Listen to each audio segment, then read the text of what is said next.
আলাইকুম এভরিওয়ান, সবাই কেমন আছেন? আশা করি আপনারা সবাই ভালো আছেন। আজকে আমি একটি গুরুত্বপূর্ণ বিষয় নিয়ে কথা বলবো। আর সেই বিষয়টি হচ্ছে কিভাবে আপনারা দালাল ছাড়া নিজে নিজে ক্যানাডার ভিসা করতে পারবেন।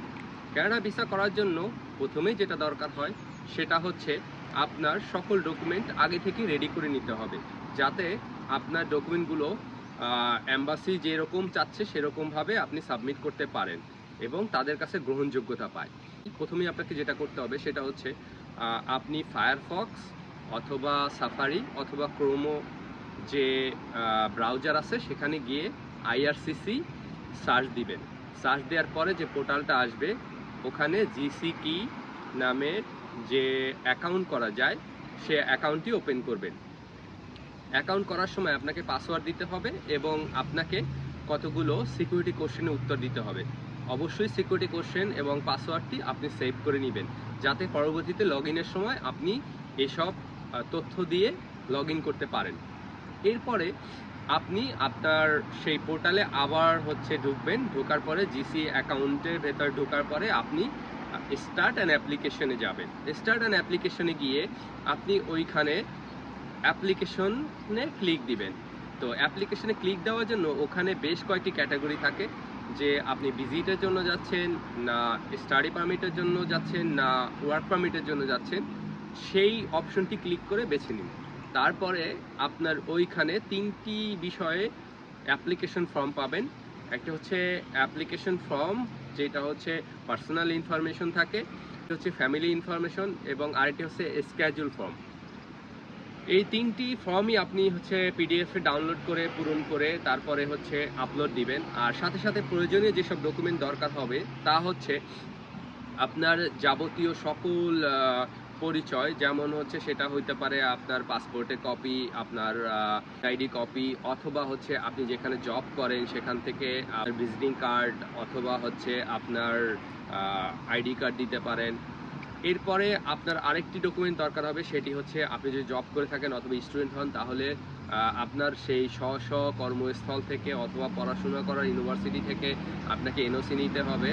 এনওসিতে সম্পূর্ণ আপনার নাম, ডেজিগনেশন সব কিছু উল্লেখ থাকবে। তারপরে আপনার ব্যাংক স্টেটমেন্ট, ব্যাংক সলভেন্সিটা দরকার হবে। তারপরে আপনার ফ্যামিলির ইনফরমেশন যে ফর্মটা পূরণ করেছেন সেটি স্ক্যান কপি দরকার হবে। তারপরে আপনার সাথে আপনি এয়ার টিকিট রিজার্ভেশন করে এয়ার টিকিট রিজার্ভেশনের কপি দিবেন। আপনার কভার লেটার, যেটার মাধ্যমে আপনি জানাচ্ছেন যে আপনি ক্যানাডাতে কী পারপাসে যাচ্ছেন এবং কোথায় কোথায় ঘুরবেন বা কী কাজে যাচ্ছেন সেটা স্টেটমেন্ট দিয়ে নিজে একটা লেখা। এইসব বেসিক ডকুমেন্টগুলো লাগবে। তারপরে আপনাকে যেটা করতে হবে, এই সকল কিছু ঠিক থাকলে আপনি সাবমিশন করবেন। অ্যাপ্লিকেশন সাবমিশনের পরে আপনাকে 100 ক্যাড, ক্যানাডিয়ান ডলার আপনাকে পেমেন্ট করতে হবে অ্যাপ্লিকেশন ফি হিসেবে, অফেরতযোগ্য, এটা আমি আগেই বলে নেই। আর তারপরে আপনাকে 85 ক্যাড দিতে হবে বায়োমেট্রিক ফির জন্য। আপনার ফিঙ্গারপ্রিন্ট নিবে বিএফএস গ্লোবাল, সেজন্য। তো আমি আগেই বলে নেই, আপনি বায়োমেট্রিক ফি দেওয়ার আগেই আপনাকে একটা স্ক্যাজুল করে নিতে হবে, যে আপনি অ্যাপয়েন্টমেন্ট নিতে হবে আপনাকে, যে ওই দিন আপনি বায়োমেট্রিক দিবেন বিএফএস গ্লোবালে। তো বিএফএস গ্লোবালে আপনি বায়োমেট্রিক দিয়ে আসলেন। বায়োমেট্রিক দিয়ে আসার পরে আপনার যে মেইল অ্যাড্রেসটা দিয়েছেন সেখান থেকে আপনার মেইল আসবে আইআরসিসি থেকে। আইআরসিসিতে যখন আপনি মেইল পাবেন, আপনি জিসিকিতে ঢুকে আপনি চেক করবেন যে আপনার আসলে ওইটা অ্যাপ্রুভাল হয়েছে কিনা বা পরবর্তী ফার্দার কি। যদি ওরা পাসপোর্ট চায় তখন আপনি আরেকটা অ্যাপয়েন্টমেন্ট নেবেন পাসপোর্ট জমা দেওয়ার জন্য। পাসপোর্ট জমা দেওয়া হয়ে গেলে তারপরে আপনি 2 সপ্তাহ ওয়েট করবেন আপনার রেজাল্টের জন্য। 2 সপ্তাহ পরে আপনার যদি ওনারা ভিসা প্রদান করেন, সবকিছু ঠিক থাকে, তাহলে ভিসা পেয়ে যাবেন।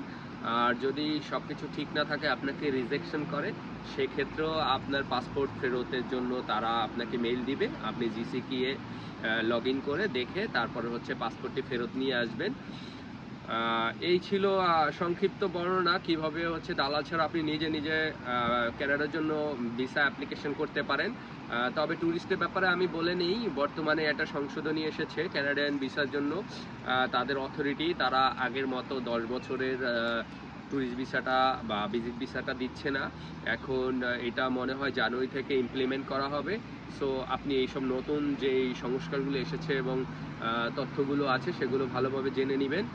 আর আমার চ্যানেলটি আপনারা শেয়ার করবেন, লাইক দিবেন, সাবস্ক্রাইব করবেন, আর যাতে আমি নতুন নতুন তথ্য নিয়ে আসতে পারি আপনাদের জন্য এবং ভিডিও করতে আনন্দ খুঁজে পাই।